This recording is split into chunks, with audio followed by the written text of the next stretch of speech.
आज सकाळी सकाळी लवकर उठून चूल पेटवली, चुलीवर पाणी ठेवलं तापायला, आंघोळ वगैरे करून घेतली. मिस्टरांना म्हटलं मला गूळ एवढा फोडून द्या, फुटत नव्हता. गुळाचा चहा केला मस्तपैकी, चहा पेलो.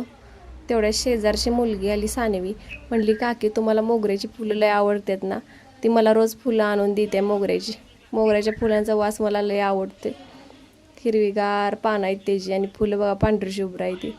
आज काय पोरांना सुट्टी होती शाळेला, पोरांचं चाललेलं विट्टी दांडू खेळायचं काम. म्हणलं आपण जरा शेंगा तोडाव्या त्या पावटीच्या घरासमोर. हे अशा शेंगा तोडून आणले मी. मिस्टर लागलेले पोरांसंग विट्टी दांडू खेळायला. आज काय घरात आहेत म्हटल्यावर खेळतात पोरांसंग, त्यांना पण आवडते कधी कधी खेळायला. आज करायचं होतं वांग्याचं भरीत. स्वरा म्हणली थांब मम्मा मीच करते भरीत. माझ्या स्वरानं आज भरीत केलंय बघा. मागची भिंत पाडलेली त्याची भर सगळी घरातच पडलेली. मग शिवराजनं मालकानी दोघांनी मिळून सगळी भर बाहेर काढून घेतली. हे बघा 32 मोगऱ्याचं फुल आहे. स्वरानं आमटी पण केली बघा, वाटाण्याची आज आमटी केली तिनं. तोपर्यंत आमचं पण काम चाललेलं. म्हणलं उन्हाच्या अगोदर तेवढी भर तेवढी पाठीमागं टाकून घ्यायची.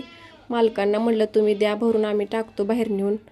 मग ह्याने दिलं पाटीत भरून, खोरं आणि पाटी घेतलेली त्यात भरून दिलं. मी डोक्यावरनं बाहेर टाकलं, लागली माझी मान दुखायला. मालकांना म्हणलं द्या आता, असू दे टाकते तसेच कसं तर. टाकली एक पाटी टाकली, परत म्हटलं राहू दे डोक्यावरनं घ्यायचं, आपल्या हातातनं घेऊनच टाकलेलं, मान दुखायची नाही तर माझी संध्याकाळी लईच. असं केलंय बघा आम्ही. ती भर टाकायला सगळी चपात्या करून घेतली आम्ही. आज तसा उशीरच झालेला स्वयंपाक करायला.